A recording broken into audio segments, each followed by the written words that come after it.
የኢትዮጵያን ትንሣኤ በተመለከተ ያድርግልን ጥሩ 2015 የሚሆን 2017 ያድርግልን። ግን ሁለት ነገሮች መረሳት የለበትም። የኢትዮጵያ ትንሣኤ ማለት የኔ እናንተ ንስሐ፣ ከዛ ውጪ እኔ እናንተ ንስሐ ካልገባን መሬቱ አይደለም ኢትዮጵያ እጆቿን ወደ እግዚአብሔር ትዘረጋለች ሲል መሬቱ አይደለም ሰውን ኢትዮጵያውያንን ማለቱ አዳሪ በማደሪያ ይጠራል ይባላል እና ህዝቡ ንስሐ ሲገባ ልቡን ሲመለስ እሱ ትንሣኤ ሊሆን ይችላል፣ ትንሣኤ ልቡና ሊሆን ይችላል። ከዛ ውጭ ግን እኛ አምፀን በኃጢአታችን እየኖርን የህይወት ለውጥ ሳናደርግ እግዚአብሔር ገና ለገና ይህችን ሀገር ቃል ኪዳን ገብቼላታለሁ ብሎ ምንም የሚፈጥረው ትንሣኤ የለም። ይሄ በብዙ ሀገራት ታሪኮች አይተናል። ብዙ የተቀደሰባቸው ብዙ ቅዱሳን የፈለቁባቸው እነ ሶርያ ጠፍተዋል።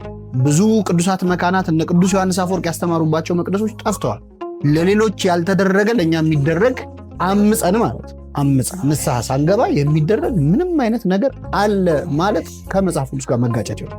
ስለዚህ የኢትዮጵያ ትንሣኤ ሊኖር ይችላል። አዎ በ2015 በለው ሊደረግ ይችላል። ያ ግን የሚደረገው እግዚአብሔር ትንሣኤን ቃል ሲገባ በመጽሐፍ ቅዱስ አይተነዋል። ከብሉይ ኪዳን ጀምሮ ለእስራኤል ትንሣኤ ለህዝቡ ትንሣኤ እንደዚህ ለውጥ ይመጣል ብሎ ብዙ ተናግሯል። ግን ወደ እኔ ተመለሱ እኔም ወደ እናንተ መለሳለሁ አለው። ፕሪኮንዲሽናል ቅድመ ሁኔታ አለው። እንዲህ ስታረጉ ነው። ግን ህዝቡ አሁን ባለበት ሁኔታ አጥሎ ዝም ብሎ አምጾ እንዲህ እንደምንባላው እንደምንናከሰው እየተናከስን ኢትዮጵያን እግዚአብሔር በግድ ትንሣኤ እንዲኖር ካደረገ ያዳላል ማለት ነው ራሱ ለሱ ከአምላካዊ ባህሪው ጋር አይደለም። ስለዚህ የኢትዮጵያ ትንሣኤ የኛ ንስሐ ነው።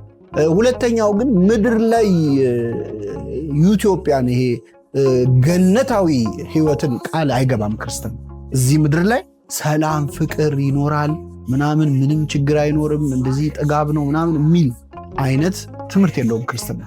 ክርስቶስ ጨርሶ ትንቢት ተናግሮን ሄደው ስለዚህ ዘመን የተናገረው ውስጥ ትልቁ ደብረ ዘይት ተራራ ላይ ነው በደንብ ዘርዝሮ የተናገረ።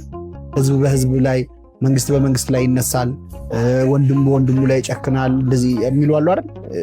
ማቴዎስ 24 ላይ እዛ ላይ ያለው ዝርዝር ላይ የተገባ በጣም የደስታ ምናልባት ትንሽ ጊዜ እግዚአብሔር የኛ አባቶች ተባሪው አያስቀርም ይላሉ። ሁሌ መከራ አይሆንም፣ የሆነ ጊዜ ሰላም ነው፣ እረፍት ነው። ስለዚህ ያ የእረፍት ጊዜ አሁን ሊሆንልን ይችላል እንጂ ግን ምድር ላይ ከዚህ በኋላ ምንም በቃ ርፍ ብላችሁ ትቀጥላላችሁ የሚል ቃል ኪዳን አይገባም ክርስትና። የመጨረሻው ዘመን ነው። ፍጻሜ ዘመን ላይ ደግሞ ርኩሳት መናፍስት የሚያይሉበት ጭካኔ የሚመዛበት ለዛኛው ዓለም ለምንድን ነው አሁን እግዚአብሔር ርፍ ቢያደርገን እኮ አይጠላም። ግን አንደኛው ምንድን ነው እንግዳውን ቤት ሲመጣ ሳምንት 2 ሳምንት ሲመጣ ታስተናግደዋል። እንደምን ወር 2 ወር ሲሆን ያው ታስተናግደዋል። ግን ቻል አድርገህ 3 ወር 4 ወር ሲሆን ግን ውጣ አትለውም። ግን ውጣ ከማለት የማይሻል ፊት ታሳየዋለህ ወይ? ይቺ ዓለም እንግድነት ነው የመጣው። ስለዚህ መንገድ ላይ ቤት እንድንሰራ አይፈልግም እግዚአብሔር። ተንሰራፍተን እንድንኖር አይፈልግም። ጉዟችን የሰማይ ነው። በዚህ ምድር እንድንቆይ ተረጋግተን እንድንቆይ። ስለዚህ ሰው በችግር በምን በመከራ ምድር ላይ የሚፈተነው ሀገር በሰማይ ነው። የመጣው የስደተኞች ካምፕ ነው፣ ጊዜያዊ።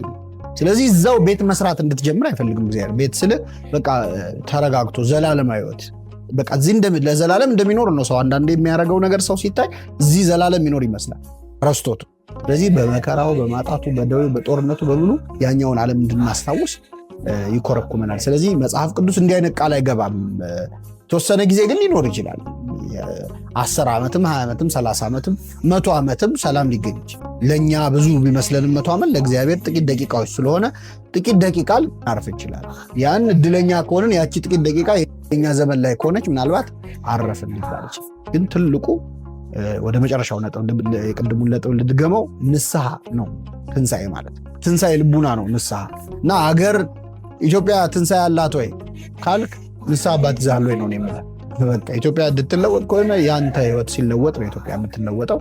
እግዚአብሔር ነነዌ ትንሣኤዋን አይታ የለ በ3 ቀን። ስለዚህ እንደ ሀገር ንስሐ ስንገባ ኢትዮጵያ ትንሣኤ እሱ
ነው።